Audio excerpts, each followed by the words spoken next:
Formula One is officially back, and that can only mean one thing.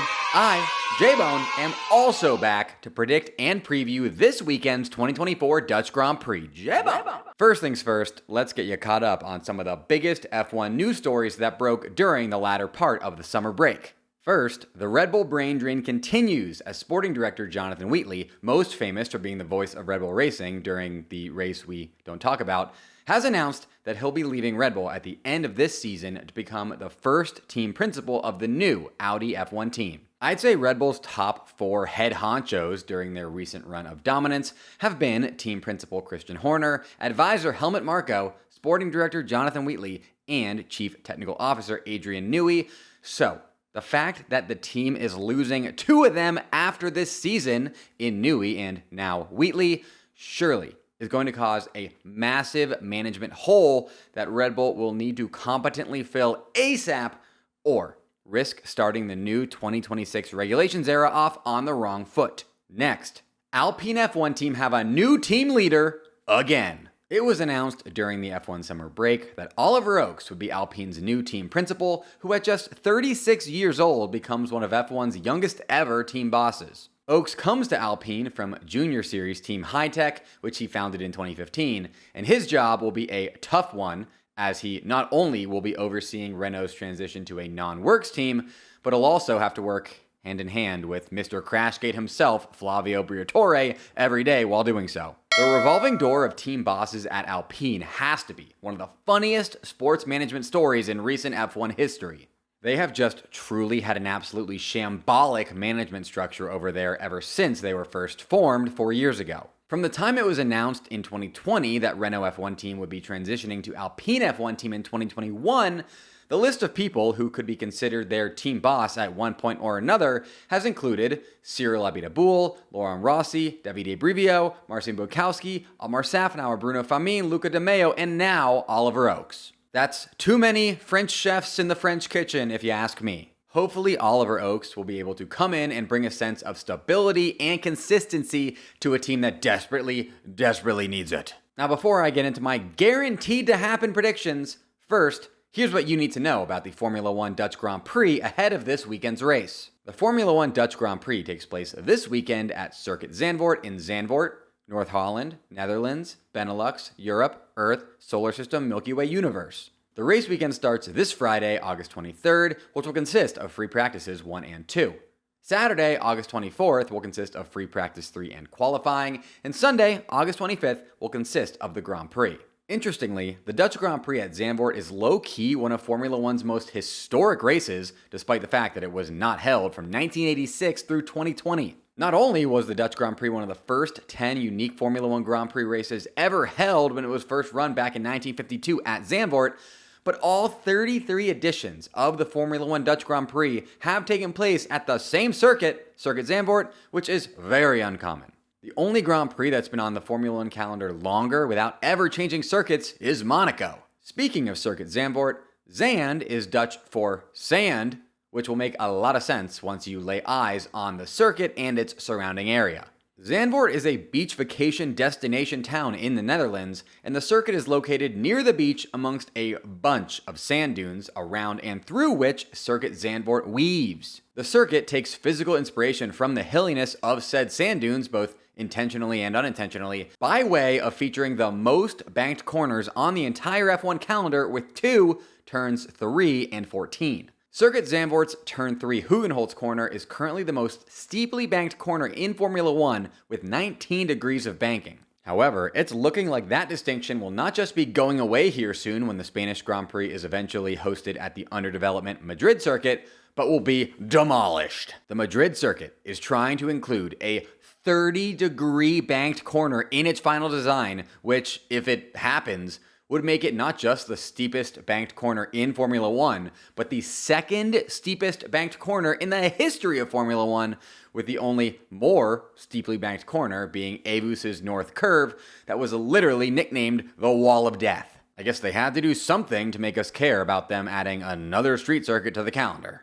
I have to tell you about this game-changing product I use before a night out with drinks. It's called ZBiotics Pre-Alcohol. Pre-alcohol is the world's first genetically engineered probiotic. It was invented by PhD scientists to tackle rough mornings after drinking. Here's how it works. When you drink, alcohol gets converted into a toxic byproduct in the gut. It's this byproduct, not dehydration, that's to blame for your rough next day. Pre-alcohol produces an enzyme to break this byproduct down. Just remember to make Z-Biotics your first drink of the night, drink responsibly, and you'll feel your best tomorrow. I drank pre-alcohol before I went to Irish Fest here in Milwaukee last weekend, and you would not believe how on top of my game I felt the next day. Vacations, weddings, birthdays, and reunions, there's so much going on. Get the most out of your summer plans by stocking up on pre-alcohol now. Go to zbiotics.com/fbone to get 15% off your first order when you use fbone at checkout. Pre-alcohol is backed with a 100% money-back guarantee, so if you're unsatisfied for any reason, they'll refund your money, no questions asked. Remember to head to zbiotics.com/fbone and use the code fbone at checkout for 15% off. Thank you, ZBiotics, for sponsoring this episode and our good times.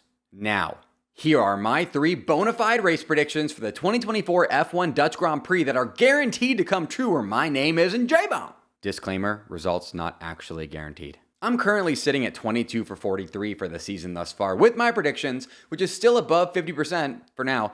And folks, I do not intend to dip below 50% at all here in the second half of the season, so let's start off with a nice little 3 for 3 here at Zandvoort. My first Dutch Grand Prix race prediction is that Max Verstappen will win his home Grand Prix at Zandvoort. And before you come at me, we already established that I am allowed to predict Max wins again because this season has featured so many different winners, so don't at me.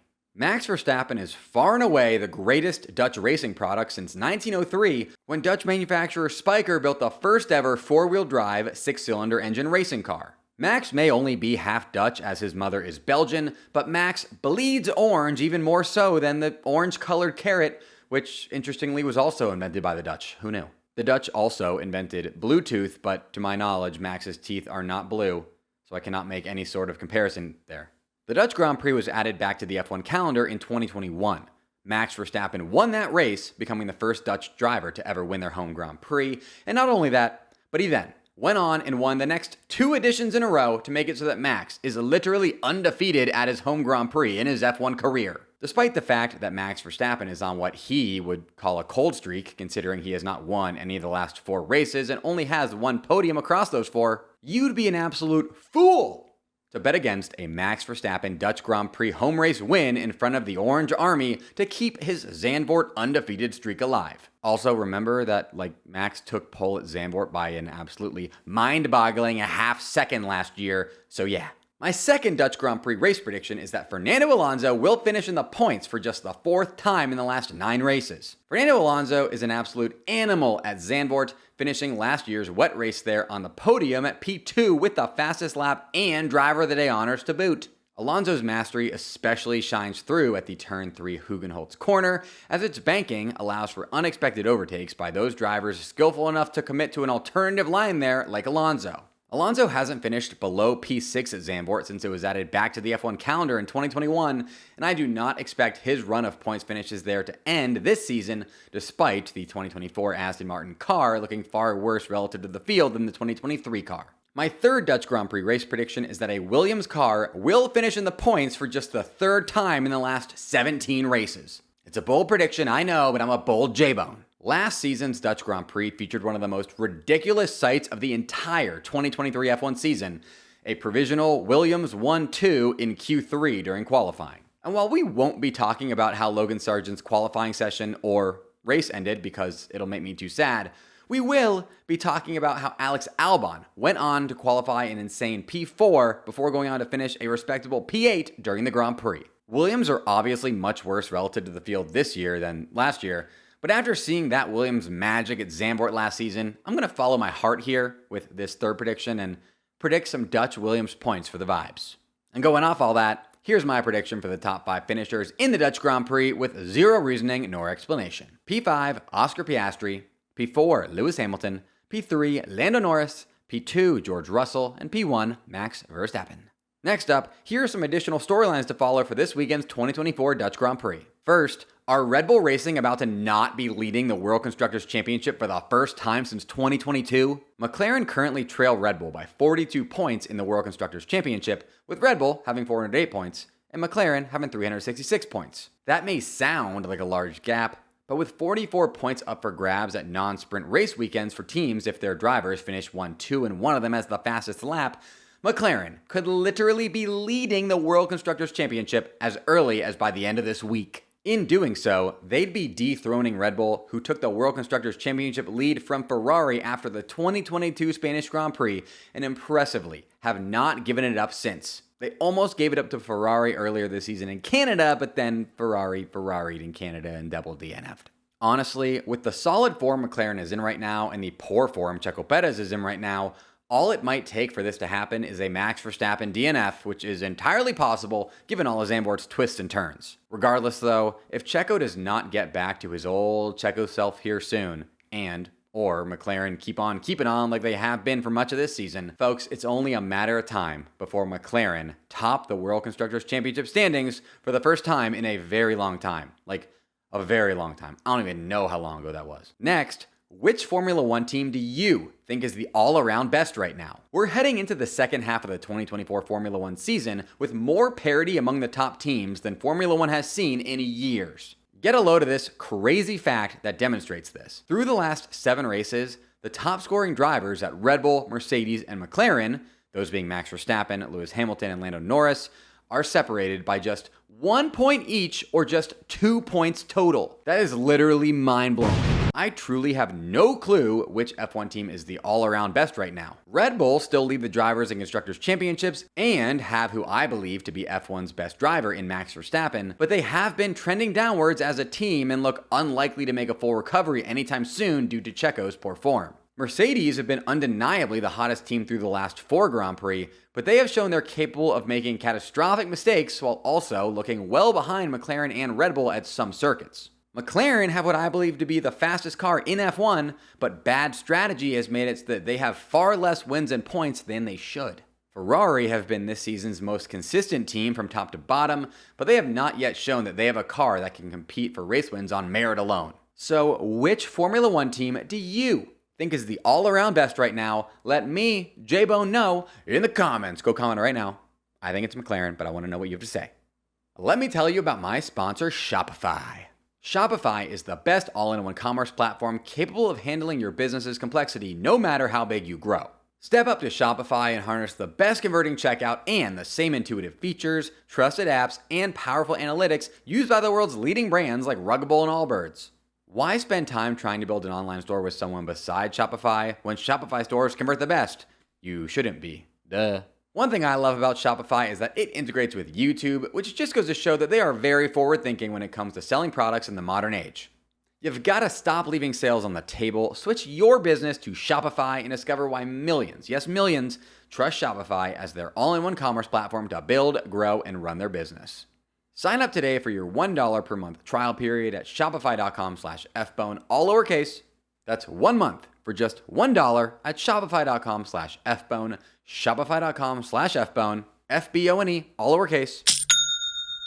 Finally today, here's your 2024 Formula One Silly Season update. Formula One Silly Season is the name given to the time of year, usually occurring around the F1 summer break, when drivers start committing to different teams for the following season, which creates a snowball effect of drivers having their seats taken and thus needing to find seats of their own. Now, I said usually occurring around the F1 summer break because it does not always, and it definitely did not this year. The most obvious reason why not is that Lewis Hamilton was announced to be leaving Mercedes for Ferrari before this season even began, and since that was one of the silliest moves in F1 history, it obviously meant that silly season was gonna start early this year. Another less obvious reason why silly season came early this year is because the 2024 F1 season was the first in F1 history where the driver lineup did not change from that of the season prior. This meant that we were set up to have more driver changes than usual, and we sure have. In terms of the driver moves that have already been confirmed, Lewis Hamilton will be moving from Mercedes to Ferrari, where he'll be taking Carlos Sainz's seat, with Carlos Sainz then moving to Williams to replace Logan Sargent, who will be out of Formula One next season unless another team decides to pick him up. Spoiler alert, they won't, sadly. Nico Hülkenberg will be moving from Haas to Sauber, with Haas replacing him and Kevin Magnussen with a totally new driver lineup consisting of rookie Oliver Bearman and then Esteban Ocon, who will be coming over from Alpine. In terms of the driver moves that we are still waiting on, Mercedes have not yet announced who will be taking Lewis Hamilton's spot, with the most likely candidates being Max Verstappen, yes, you heard that right, and their junior driver Kimi Antonelli. Alpine have not yet announced who will be taking Ocon's spot, with the rumor being that it'll be their junior driver Jack Doohan. VCARB haven't yet announced who will be partnering Yuki, and it'll be either Danny Rick, Liam Lawson, or potentially even a junior driver like Isaac Hadjar, depending on what happens with Checo's seat, which Checo is currently contracted to have, but I do not think he will actually get after this season is over, given his poor form. So Checo's seat might end up going to Danny Rick, Liam Lawson, or even Yuki. And last but not least, Hülkenberg's partner at Sauber has not yet been confirmed, and it'll probably be either Joe or Bottas. This silly season is truly one of the silliest ever. We might end up with only McLaren and Aston Martin entering next season with the same lineup they entered 2024 with. Special shout out to my top YouTube channel members, Joe Max's number one hater Snow, Brian Linton, Wolfslows Racing, Waffalabicus, and David Hake. Mash that join button just below this video to get your name shouted out right here in future videos. I'll see you back here next week for my combination Dutch Grand Prix recap and Italian Grand Prix prediction episode. And until then, folks, J-Bone! J-Bone!